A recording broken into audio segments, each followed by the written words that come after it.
There is a familiar sensation that appears quietly in social settings. Nothing is visibly wrong. The room feels normal, conversations flow, people laugh, react, connect. And yet there is a subtle sense of misalignment, as if standing half a step outside the rhythm everyone else seems to share. Not excluded, just slightly out of sync.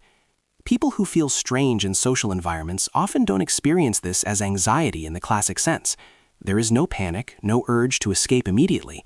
Instead, there is heightened awareness, the tone of voices, the timing of jokes, the unspoken rules moving beneath the surface.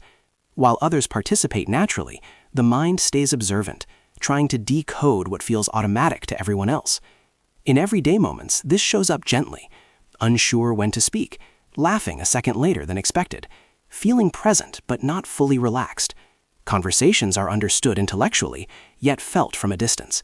The body is there, but the mind hovers just above the interaction, monitoring instead of merging. Because nothing dramatic happens, the feeling is hard to name. It's not rejection. It's not discomfort strong enough to leave. It's the quiet impression of being slightly different in a space built for sameness. The environment moves smoothly, and something inside keeps asking how everyone else learned the choreography so easily.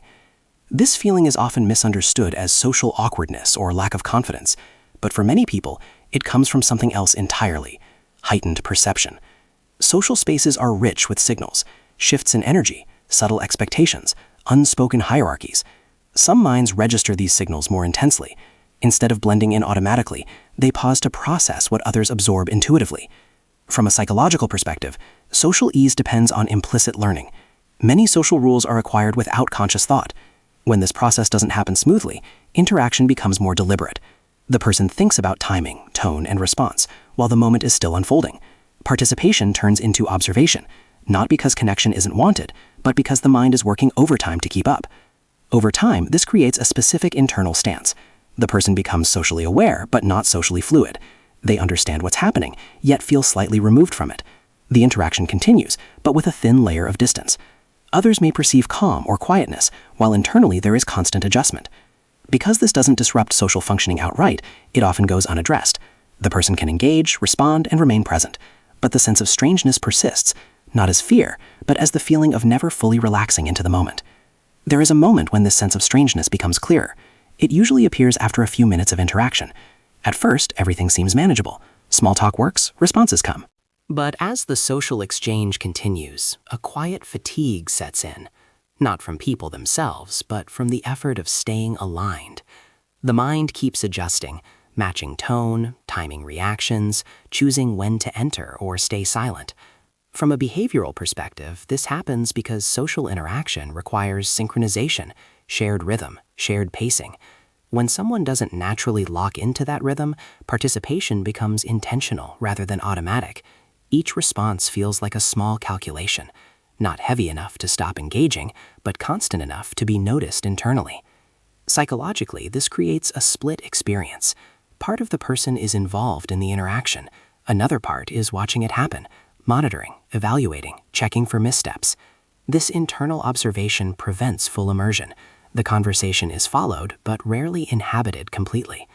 Over time, this reinforces the feeling of being different, not superior, not inferior, just slightly out of phase. The person may enjoy social contact, yet feel relieved when it ends, not because it was unpleasant, but because the effort of staying socially synchronized can finally relax. This is often when the question quietly forms, not "what's wrong with me?"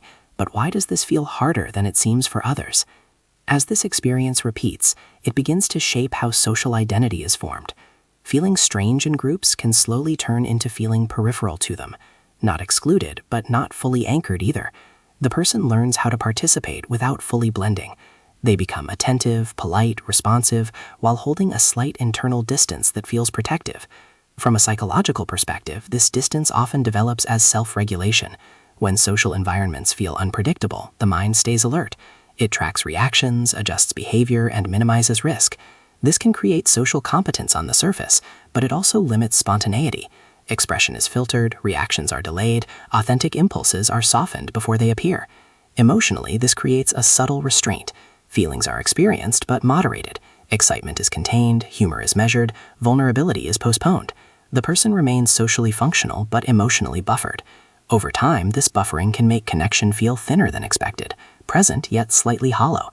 Nothing dramatic breaks, friendships exist, conversations continue, the person is included. Yet beneath the inclusion, there is a quiet sense of being on the edge rather than in the center. Not because of rejection, but because full presence feels difficult to sustain in environments that require constant adjustment. Over time, this social distance begins to affect how connection is felt internally. Interactions are remembered but not fully integrated. The person recalls what was said, but not always how it felt to be there.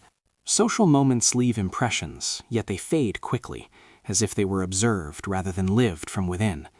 The experience is real, but lightly held. From a psychological standpoint, connection requires more than participation. It requires presence without constant self-monitoring. When attention is divided between engaging and adjusting, emotional depth struggles to form. The mind stays busy managing alignment, leaving little space for resonance. The person connects, but rarely sinks into the connection. This often produces a quiet contradiction. The desire for closeness exists, yet social settings feel draining, not overwhelming, but effortful. The person may enjoy people, yet feel relief when returning to solitude. Alone, the mind no longer has to synchronize. It can settle into its own rhythm without correction. Because this pattern develops gradually, it's rarely questioned. Feeling a bit strange becomes part of identity. Social ease is assumed to belong to others. And while nothing appears broken, something subtle is missing. The sense of being fully at home in shared spaces, without needing to translate oneself constantly. Perhaps the most important shift happens when this feeling of strangeness is no longer interpreted as a flaw, but as a signal. Feeling out of place in social environments often isn't about inability to connect. It's about how much internal adjustment is required to stay connected. The effort is real, even if it's invisible.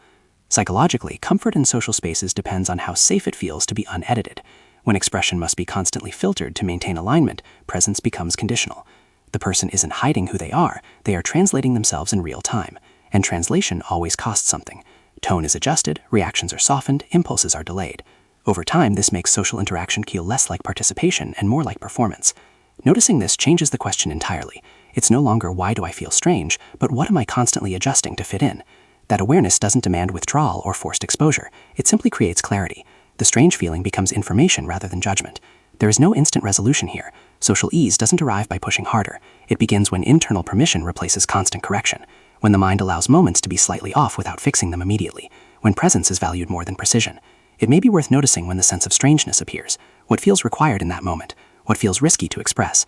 In many cases, feeling strange socially isn't about lacking social skill. It's about carrying too much awareness in spaces that reward ease. Here, these patterns are observed calmly.